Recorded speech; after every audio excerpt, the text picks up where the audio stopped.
don't you come teach us about closing argument?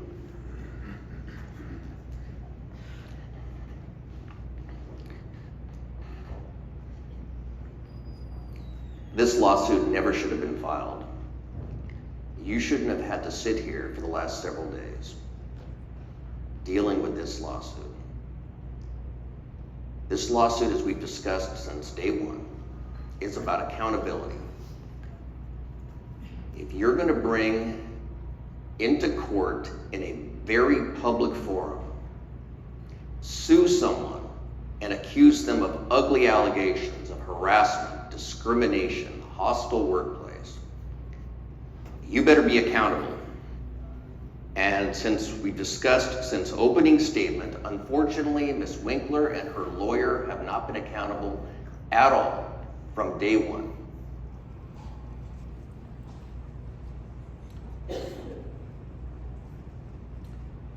We've agreed since day one, Mr. Rian's conduct was inappropriate, unacceptable.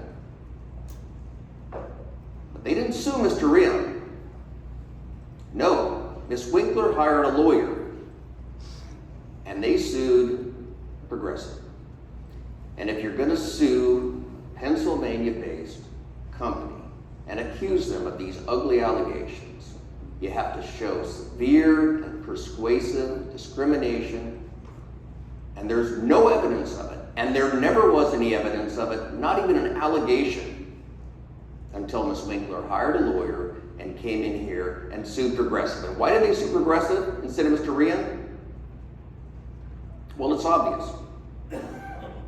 Even though Progressive, small Pennsylvania company, they somehow think that there must be big bucks there, deeper pockets than Mr. Rian. So you've had to sit here for a week. Let's talk about accountability. Ms. Winkler worked with Mr. Rian for 17 months. Never once, ever, until the June 20 strap $5 incident, did she ever complain at all about anything. Not just severe and pervasive, but any kind of unacceptable, uncomfortable conduct. She was his supervisor for 5 months. He gets promoted under her supervision. During that process, does she say, no, this person makes me uncomfortable, his conduct is unacceptable, it's pervasive, it's severe? Not at all. We have the one incident, unacceptable. During the meeting, she complains about what happened, rightfully so. He is disciplined. He is told, if you do this again, you are fired. He apologizes. During that process, does she say, no, but what about the severe, pervasive, or words of that nature over the last 17 months? No, she doesn't say a thing about it. Because it never happened until she hired a lawyer. After that meeting, although we've now been told by the lawyer she hired that he made her feel uncomfortable, does she refuse to work with him? Not at all. After that, she specifically works with him to get the one and only bonus she ever received in her tenure with the company.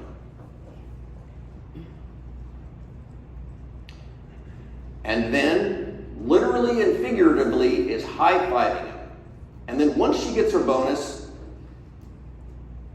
then 2 days later she resigns, and that's fine, that's her right. And when she resigns, does she say, I can't take it anymore? 17 months of this guy, 17 months of a hostile work environment, I cannot continue working in this environment? No. She says, I thought you should have been harder and disciplining.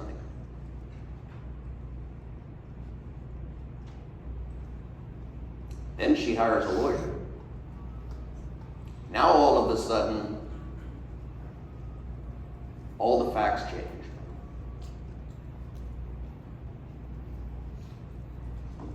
Accountability. If you're going to come in here and sue a Pennsylvania-based company with these ugly allegations, you better be accountable. And unfortunately, We haven't had any of it, and you shouldn't have had to sit here for the last several days dealing with it.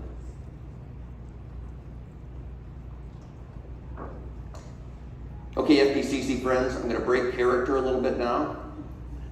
That's how I would probably start my closing. I do 7 things in closing. 7 things I've learned, stolen from mentors, opposing lawyers over the years. You may do some of them, you may do all of them. But I'd like to talk through what I do and why I do it. How I've done it over the last probably 60 jury trials is very different than how I started. Part of it comes from insecurity. I lost trials early on, and the jurors would come back and they'd say, I ruled against you because of this, and I'm thinking, you weren't paying attention. I clearly went into this over and over and over, and you just missed it. Well, that's on me. We had a federal judge yesterday tell us, and I agree with this completely, we underestimate sometimes jurors, and I agree with that. Most jurors, I know we like to make jokes. How can we put our faith in the hands of 12 jurors too stupid to get out of jury duty? But the reality is, most jurors who end up in the box want to do the right thing. They may not be excited every minute they have to sit there. People who get called for jury duty who really don't want to be there, they say something inappropriate to get themselves kicked off by the judge. Or, if they really don't want to be there, no plaintiff's lawyer worth his or her salt wants someone sitting in the jury box for 1 to 8 weeks who is resenting the process and especially resenting the party that brought them there, the plaintiff. So they're going to get out of there most of the time. So you end up with 8, 12, 14 people, whatever the case may be in your jurisdiction, who maybe they are not thrilled to have to sit there, but they're at least receptive to what's going on, receptive to some sort of civic duty. I'm going to take my turn. So, I do 7 things. What I just did, number 1, that's probably what I would start with. After that, I'm going to quickly run through these. I go through the important exhibits.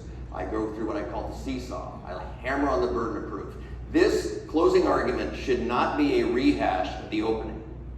Now, we've all heard the saying that juries make up their minds 80% of the time during opening statement, and I do not agree with that. At least that should not be the case. Now, Kyle, what was the phrase? You open for dough, close for show.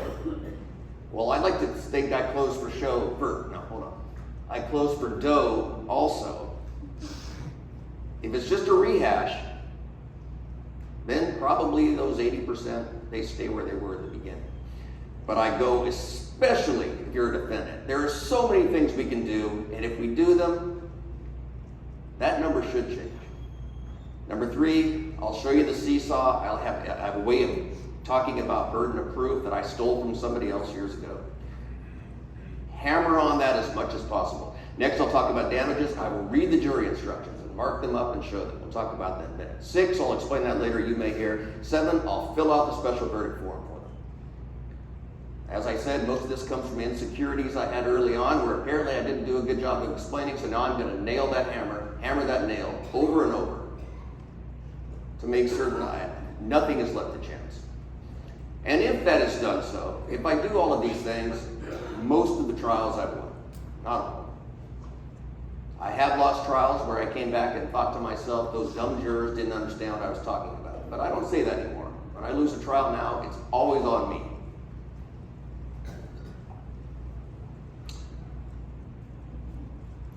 I'm going to play a video now, I hope, of one of the great legal thrillers, The Verdict, and Paul Newman doing his closing argument. And then I'm going to tell you why my closing argument is so much better than Paul Newman. We become weak. We doubt ourselves, we doubt our beliefs. We doubt our institutions. And we doubt the law. But today you are the law. You are the law. not some book, not the lawyers, not a marble statue or the trappings of the court. See, those are just symbols of our desire to be just. They are in fact a prayer. A fervent and a frightened prayer.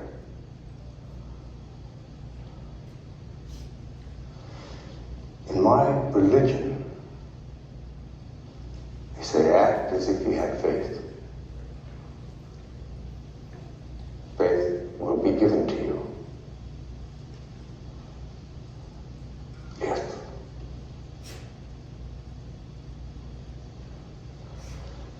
If we are to have faith in justice,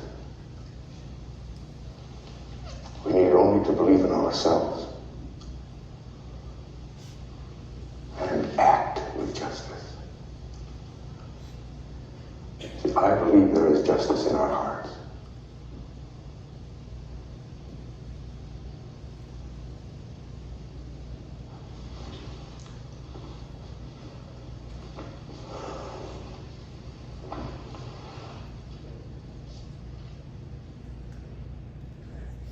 Love the movie, love Paul Newman.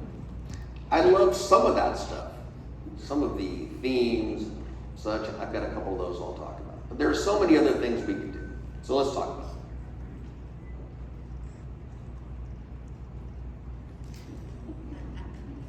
it. So there we go. So in closing, you could do all kinds of things we can't do in opening. I know we have a very sophisticated room here, so but I'll get into some. I mean, almost everything is objectionable in opening. Good lawyers like Amanda, they figure out a way to push that line just a little bit, but if you get across it a little bit, you will get an objection and the judge will sustain it. But you can read poems, you can read from the Bible, you can talk about analogies, you can discuss the law, you can review jury instructions, special verdict form. Most important, especially if you're the defendant, is talk about the burden of proof. All of these things are basically objectionable in opening. I had a senior partner, a mentor of mine over the years. He had a trial, and his opposing lawyer, the plaintiff's lawyer, sang his closing argument. I'm not recommending it. And it didn't go very well. But you could do it. So Kyle mentioned I have a hard rock album out. Anyway, so one of the associates I worked with showed me a cartoon of a lawyer standing in front of the judge wearing a guitar saying, "Your Honor, if it pleases the court, my closing argument I'd like to do in the form of a power ballad," which you can probably do it, not recommending it.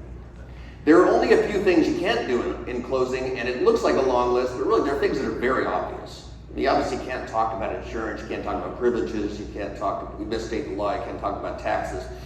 So everything else is fair game. Just as an aside, objecting in closing argument is poor form, unless something really is objectionable. The one area I almost always find a way to object is number 2, matters not in evidence. Lawyers in closing, as I said, they can do almost anything. They can spin the evidence, they can tell stories about it, but at some point, somebody, especially a plaintiff's lawyer, will try to push the envelope a little bit and start talking about things that really there's no evidence of it. And that's when I will stand up and just politely say, "Your Honor, I object. There's no such evidence on that point," and sit back down. I've made my point, I've killed their momentum, and I'm within the confines of the rules. But anyway, so number 1, I talk about themes and such. That was the first 4 or 5 minutes of my closing. Next, I go over important exhibits. Now, this seems obvious, but I do it. Here's how I do it. I put the numbers up on the board, and I stand right near the jury box, and I read the numbers, and I really hope someone is writing them down. And I'll stand there, and sometimes I'll say, "Would one of you please write these down?" I'm not above saying things like, "I'm begging you, please write these down."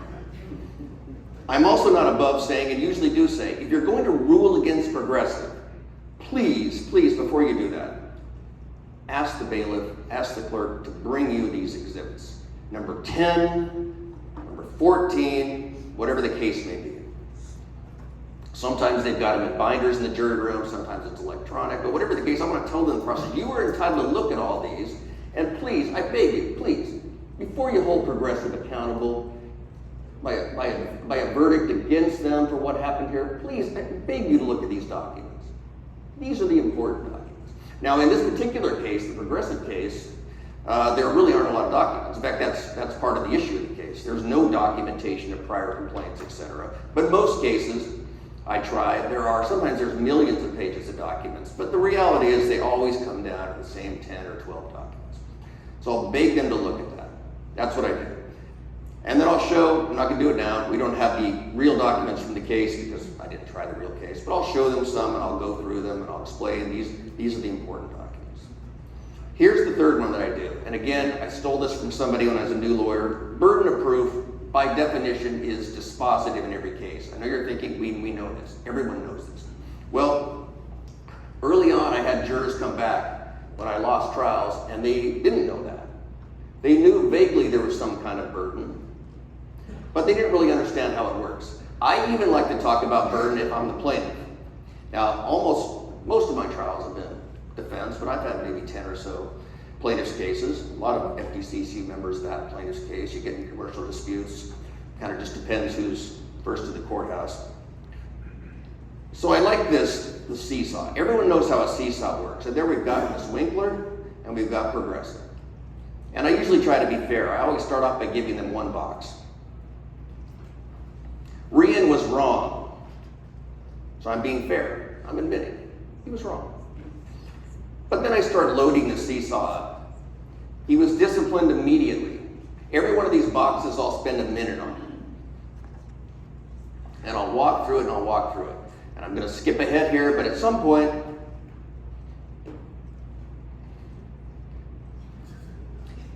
we all know how a seesaw works. How could you possibly rule against me? Look at that. Each one of these boxes I will have gone through. He was disciplined. He was put on probation. He had to sign harassment policy. It was not severe. She never said she was uncomfortable. I've had jurors come back, trials I have won when I'm a defendant, and say, we couldn't decide. And you kept hammering over and over on the fact, if you can't decide, you have to rule for me. This is a concept many jurors don't quite get. I'm a big sports fan. I don't really like the Cowboys. I'm more a Niners fan. But either way, there's no ties in football, hardly anymore. Certainly not important games like playoffs. Well, if there's a tie in a trial, who wins? I win. And that's what happens in a lot of commercial cases. Now, there are some cases like this one. I don't do employment cases, but this is one where you can see people immediately taking sides. Either with the person who claims they've had something terrible happen to them, or with the company who's been wrongly accused. You know, a medical malpractice, you've got a sympathetic plaintiff who's injured, but you've also got a doctor who spent their whole career. People might have it, just immediately gravitate to one side or the other. But in a lot of commercial cases, people don't have those inherent feelings for one side or the other. The lawyers in opening, they may cancel each other out. The witnesses cancel each other out. The experts do. And then in closing, it's just too close to call. I go out of my way 5 different times in closing and emphasize, if you can't decide, first of all, look at the seesaw. It's so obvious. But if you don't agree with that, if you can't decide, tie goes to me, because they have the burden of proof. Because if you drag someone into court and make ugly allegations, you've got to prove every bit of it. When on the plaintiff, I do like to mention burden of proof. Now, there's a difference of opinion about that. Some people, when they're on the plaintiff's side, will say, I don't want to talk about burden of proof at all. Why remind anybody of that? And I appreciate that. I get that. Personally, I'm just afraid they're going to think it's beyond a reasonable doubt. So I talk about it briefly. But either way, I talk about it, especially as a defendant. The next thing I do is talk about damages. If I'm the defendant, this is a pretty short discussion about what the damages are. If I'm the plaintiff, I want to make sure they've got something, and I want to read the numbers, and I want to make certain someone is writing. If nobody is writing anything, and I'm the plaintiff, I know I've got a problem. But either way, I like to tell the story of King Solomon and splitting the baby. We've all heard the phrase, split the baby. I'm not going to get into my religious situation, and it's not my business what your religious situation is. But King Solomon is an important story. We've all heard about splitting the baby because it's a great story that's been passed down through a couple millennia about fairness and about justice. Two women came to King Solomon, and both claimed they were the mother of a small baby. King Solomon heard both of them and said, you know what, I can't decide. I'm going to have the guard take a sword and split the baby, and you each can have half. The person who was not the mother said, great, do it. The real mother said, if that's your ruling, give her the baby. I don't want the baby harmed. At which point it became obvious to King Solomon who the true meritorious party was. And King Solomon gave her the baby. In other words, after hearing the evidence, King Solomon didn't split the baby. He gave the whole baby to the deserving party and gave nothing to the party who could not prove their case. And that's what you should do here. The plaintiff's lawyer in this case came in and asked you for the sun and the moon, knowing full well that they would love for you to split the baby. Give them just the moon. That's not fair, and it's not just. Splitting the baby is not appropriate. Next, I blow up the jury instructions. Not all of them, the 4 or 5 that I really like.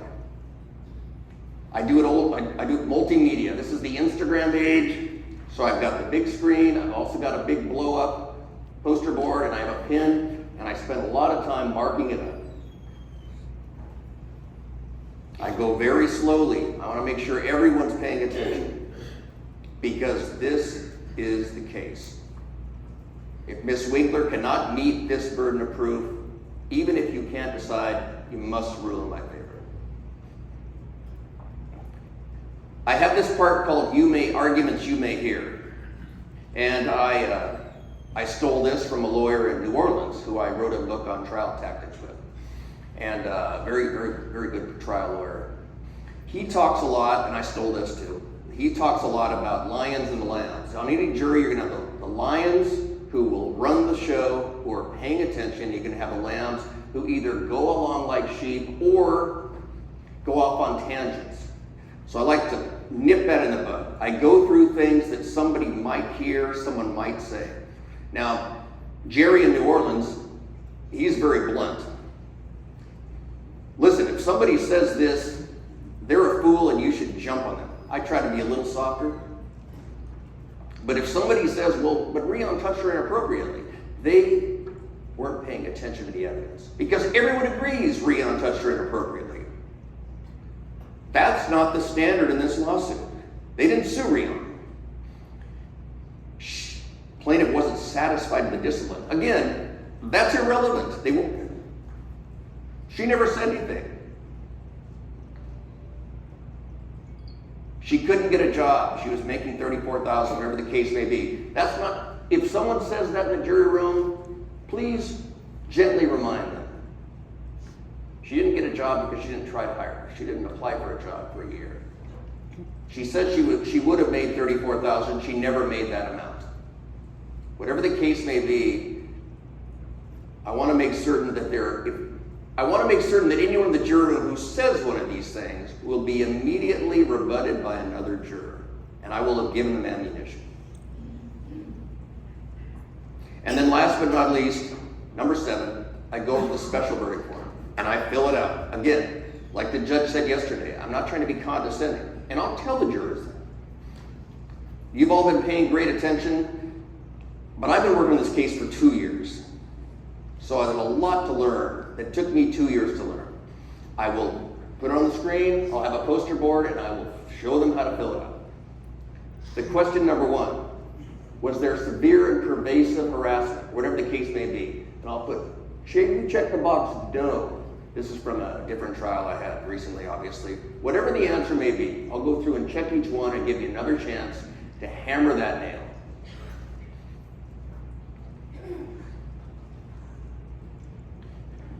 Then I will thank them for their time, as I thank you for your time. Thank you.